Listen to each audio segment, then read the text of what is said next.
Hi guys, I'm back again today with why Shaikh Yusuf Estes accepted Islam with special guests. So this was specifically requested with special guests because I have reacted to why but without the special guest part. We will be splitting this video into two parts today and then tomorrow. So let's get it. Before we do start, don't forget to subscribe, click the bell button. And on Patreon, I have some anime reactions. Oops, sorry. It's gonna be MWF anime live action. So we have Attack on Titans. We're going to be reacting to Naruto, and we also started Vincenzo. We also have Alice in Borderland there. All of Us Are Dead. We have some K-pop variety shows there. We also have some reactions that don't make it to YouTube because of black or copyright. And what else do we have there? I think that's basically it for now. Okay. So yeah, if you want to check that out, it's in the description. If you want to request a video and you want your video to prioritize within the within 24 hours, check Buy Me a Coffee. So one coffee, one video, and it will be uploaded within the next 24 hours. So thank you guys for your support, for joining me on my journey. Because of you guys, I have a mic, right? For the people on Patreon, for the people who buy me coffees, they are the reason why we can afford a mic. Okay, so thank you so much. But anyways, yeah, we're going to start it. Before we do start, subscribe, click the bell button, and let's get it. Tomorrow part 2. Let's get it. وكذلك أوحينا إليك روحا من أمرنا ما كنت تدري ما الكتاب ولا الإيمان ولكن جعلناه نورا نهدي به من نشاء من عبادنا وإنك لتهدي إلى صراط مستقيم صراط الله الذي له ما في السماوات وما في الأرض ألا إلى الله تصير الأمور. After those long dark nights, now my world is bright. Islam is my sight. Now I found the light. After those long dark nights, now my world is bright. Islam is my sight. Now my world is bright. Islam is my sight. To all our viewers around the world, Assalamu alaikum wa rahmatullahi wa barakatuh, and welcome to this week's edition of The Straight Path. I'm your host, Fuad Muhammad. Well, tonight on The Straight Path, we are privileged to have a very special person with us, one that was born into a Christian family, all the way from Texas, America. He is now one of the biggest da'is, calling everyone actually who he meets to the word, to the truth, to Al-Islam. Who's the special guy? Shaikh Yusuf Estes. Assalamu alaikum, Shaykh, and welcome to the show. How are you? Alhamdulillah. I'm kind of surprised to be here tonight. We've been working with Huda making these TV shows, and for you to invite me on this program tonight was kind of a surprise to me. I didn't know that... Really? Well, actually, we have something bigger than that for you. Really? You want to make some more shows, right? Actually, bigger than that, Sheikh. You know, we've been working on that one called, it's called Beauties of Islam. The one is called Ramadan Reminders, and then we got the one called the Muslim Mailbox. But actually, Sheikh, we didn't call you here to talk about the shows. No? No. We want to know how a Christian preacher became a Muslim. Everybody asks me this story. You sure you want to hear this? Again and again. Again and again. It's the same like when I reacted to his story, right? Yeah, the long version. I think it was like 50 minutes or something like that, and still people want me to watch it, but in a different setting. So I kind of get why as well. But it's good to also be reminded also. So let's see. It's 1991. So many people ask me this. I decided to put up a website on the internet that tells the story. Yeah, in the story on there, it's actually true. It's so true. But even now, when I read it, I start crying because I remember how I used to be and how I am now, and I remember that man who helped me get to Islam. But I'm getting ahead of myself. If you want to know, I can tell you this story. It all started when my father told me that we're going to start doing business with a man who's from Egypt. Oh, really? Yeah. I got excited. I said, okay, Egypt, that's the land of the pyramids and the Sphinx. They call him Abu Hol. Yeah. And this is going to be like Nile River, and was that the Cleopatra? Yes. I said, I could just see business cards now with those pyramids on it, camels and all this kind of. And then my father, he says, and he's a Muslim. Muslim. I said, what? He's Muslim? Oh. I was thinking, of all the things. I said, Dad, you know we can't do business with a Muslim? He said, why?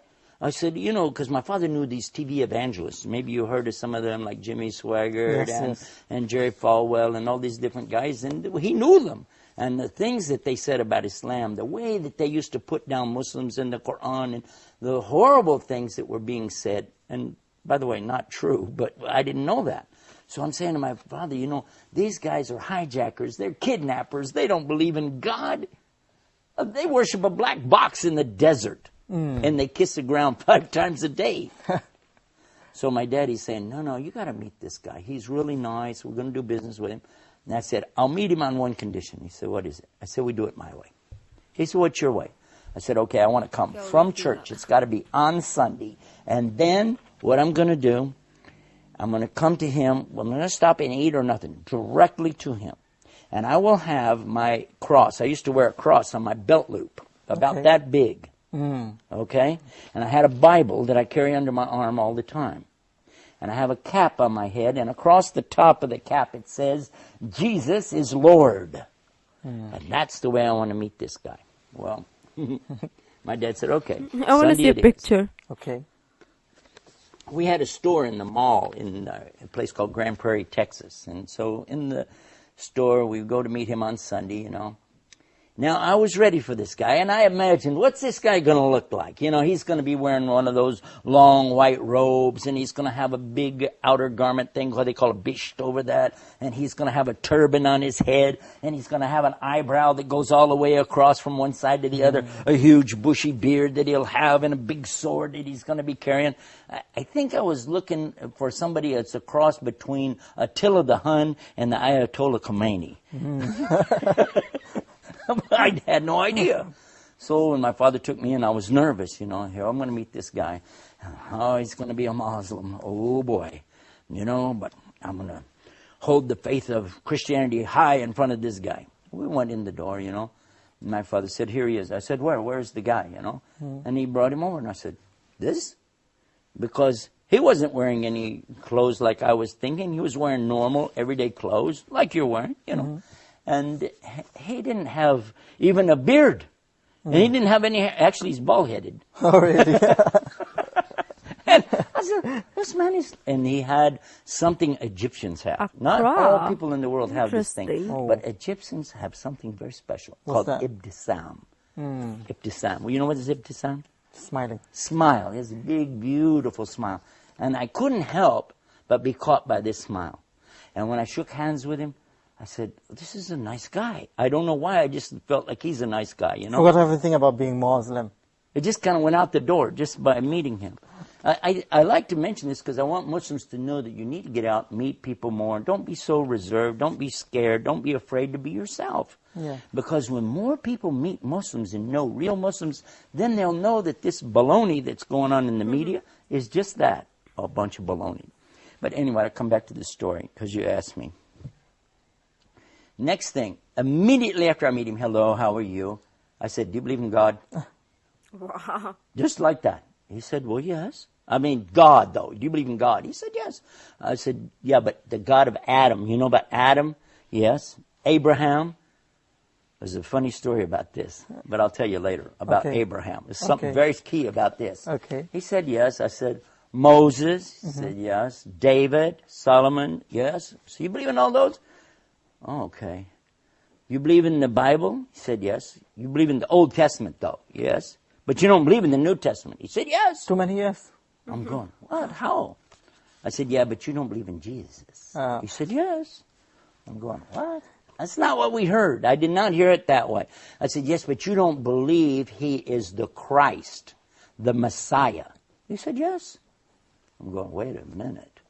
But you don't believe he's with God. He's going to come back in the last days. He said, yes. I said, this guy's going to be easy. I can convert this guy. Immediately, I took him out to have a cup of tea. And we sat together in a little cafe right by my Actually, I dad's remember shop. reading that on that. I was actually. Why did you take him out for that cup of coffee after Why? you met him?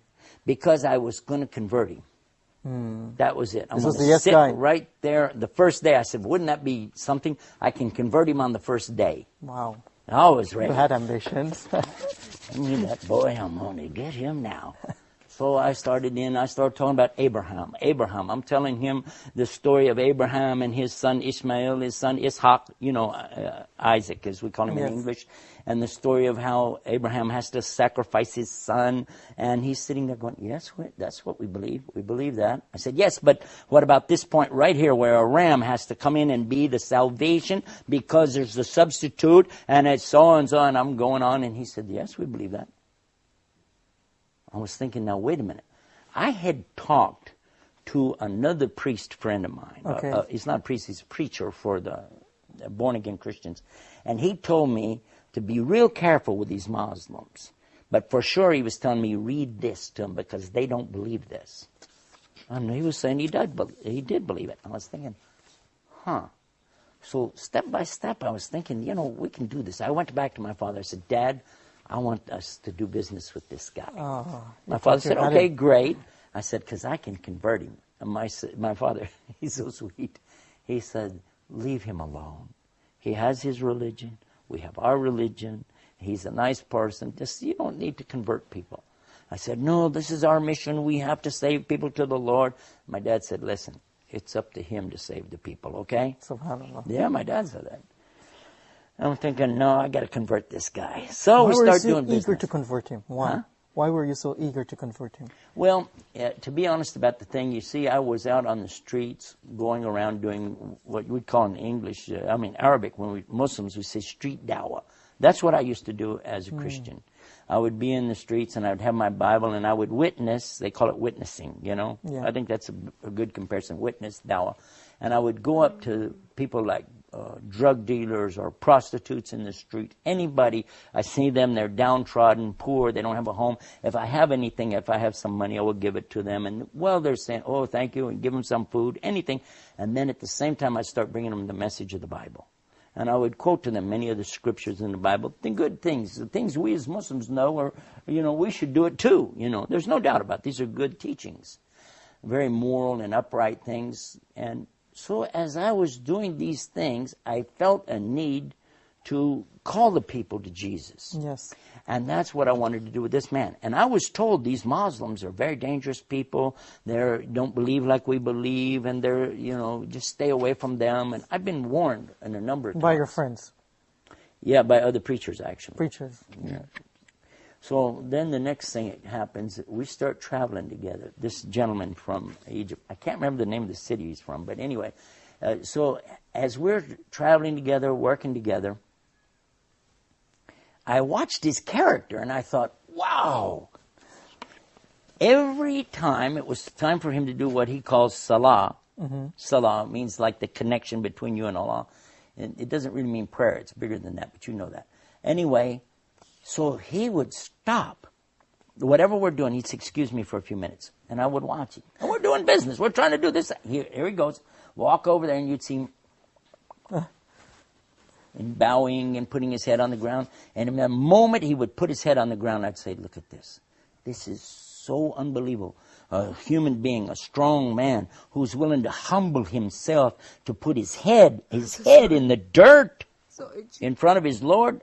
This is an amazing religion. If you can get a human being to humble themselves like that in front of God, like this, and fasting, not eating, not drinking during the daylight hours.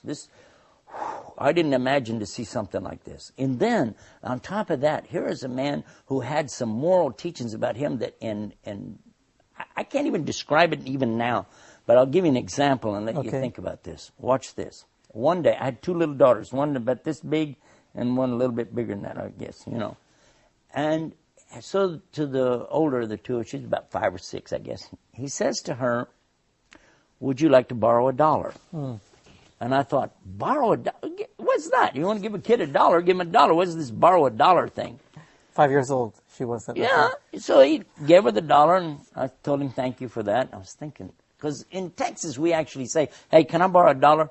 Borrow $10, borrow 20. We don't mean we're going to ever pay it back, by the way. That's the kind of borrowing we're talking about. A few days later, he asked her if she had any money. She had like 4 quarters, something like that.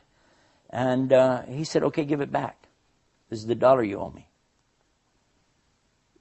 And I thought, oh, how tacky. Who is this man, And I asked him, I said, what's that? He said, well, do you remember another time that I borrowed $1 from her and I paid her back? I did remember that. Yeah, one time he asked her for $1 and I thought that was tacky. But then he gave it back and now he's asking her to pay it back. And I'm asking him, what's this about? He said, it's training the children to learn the responsibility of the value of the money and the value of your word and how you live up to what you say you're going to do. He said, and it was less than 2 days, not because children's memory wouldn't last that long, but within 2 days, he did this. And I realized that this is a huge teaching in business. And he said, and another point is, it must never be more than the original amount. Because no riba in Islam. There's no usury, no interest. I thought, wow. I said, let me watch this guy a little bit more, Step by step, I watched his character. And then one time we would go to these like flea markets and things like that, put out these tables with stuff. I get a lot of stuff that is outdated merchandise. The dates on it are so close, no store would sell it because it's going to expire. In the United States, it's a big deal, So if the date's going to expire within 2 or 3 days, nobody would want it, But you could sell it at the flea market. And it's what we had. So I have the table lined out with stuff. A lady came and she started to buy some things. And he reached under the table and was giving her things from under the table. I said, what are you doing? He said, I'm giving her this. I said, look, this has got 4 or 5 more days than this. Give her this stuff. He said, I can't do that. It's not my religion. I said, what? He said, remember this part stuff of the here has only got 1 day left. story. Now, this stuff here has more days. I said, but that's why we put it up there. He said, that's not for me, okay? He said, you can do it. I don't want to do that. I said, okay, do whatever you want to do, He was an amazing man. And I kept thinking, if we get this guy in Christianity, we're going to make him a saint right away. Maybe even an angel. So you still wanted to convert him? Huh? So you still wanted to convert him? Of course! What part of the story are you missing here? Hello, that's my goal. I haven't thought about anything else. So then another strange thing happened. My friend, the other preacher, he used to carry this big cross. He would bolt it together. It was about 14 foot long. And he would carry that big cross and walk down the street. And when the reporters, journalists, TV people would come out and ask him questions, and he'd be telling them about the Lord, and he'd give out these pamphlets he had and collect donations. And this was really funny because he had a heart attack. Now, it's not funny to have a heart attack, but it's what happened next. I would go visit him every day in the hospital. And while I was in the hospital with him, another man was in the room with him in a wheelchair. Yeah, So I go over to this other gentleman and I start witnessing to him. And I've got a Bible under my arm and I got my cross with me. I got my hat. Jesus is Lord. And I'm telling this other man in the wheelchair about Jesus loves you, about the Bible. And I asked him, where are you from? He said, I'm from Venus. I'm going, Venus? Venus, Texas? He said, no, the planet. I'm going, oh, it's crazy. I thought this was a cardiac ward. Maybe it's the nut ward, It turns out, though, that he had been very depressed, very depressed. And this heart attack had really hurt him, And not just physically, but, mentally and things because he couldn't do what he wanted to do in life. Sheikh, can you stick a point there? We just want someone to meet you, actually. Can you please come? Is that him? السلام عليكم Walaikum شيخ salam. يوسف السلام عليكم this? ورحمة الله Walaikum salam. This is Mr. Ahmed Fahmi, our regional wanted to director. greet You're you. of It's the, our yeah, you're the channel. regional manager for How are you? the Huda TV. Nice to have you here with us, man. By the way, I got you a surprise. Yeah? Guess. They've been Oh, telling surprise. him that a Guess while So, ago. I don't know, some Hold more on. programs? Just hold on. What? 1 second. He's the regional Manager, it's regional director of the Huda, yeah. Yeah, in Cairo. Oh, Here we go. wow. Do you know this Bro. guy? Oh, he's gonna cry. Who's that? Muhammad? السلام عليكم ورحمة الله حبيبي شيخ يوسف. Who's that? I don't even know him, and I wanna Oh cry. my gosh. Unbelievable. How are you, brother? I can't believe it. It's a long time. Is that the guy at the hospital? Who's this? How are you, man?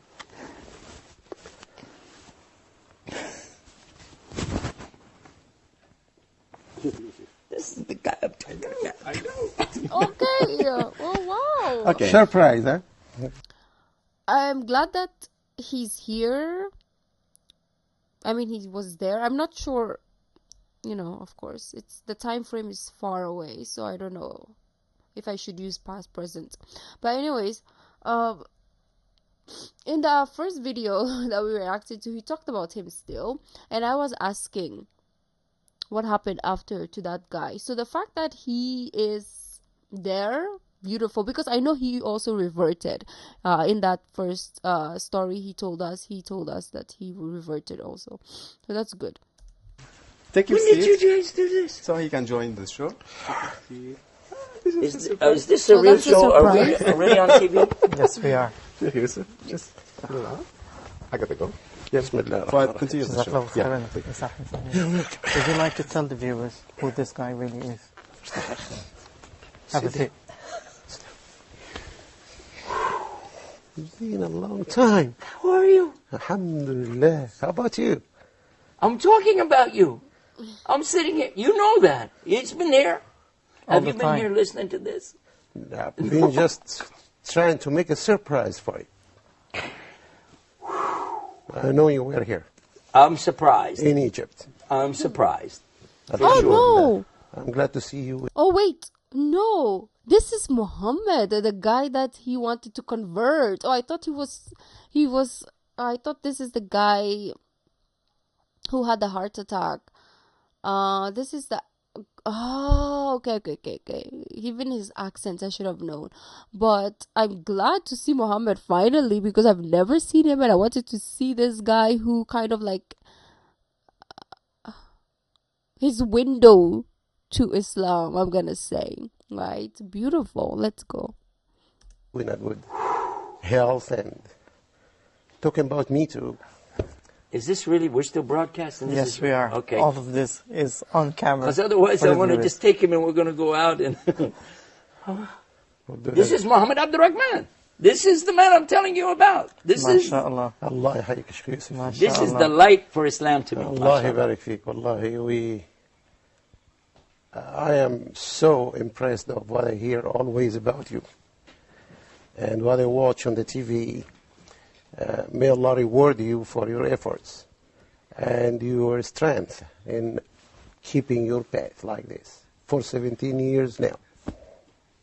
Every time I tell the story and I think about you, Allah يخليك شيخ يوسف. I thank Allah so much that He sent somebody like this man. Why? I don't want to talk about you in front of your face. This is embarrassing. No, I hear But this man, if Allah would have sent anybody else, I would not have listened to them. Subhanallah. Why? Why? Because you remember I was just telling about the priest and the one in the wheelchair. I was just telling you the story. This man was in a wheelchair, and it turned out he was a Catholic priest. Okay.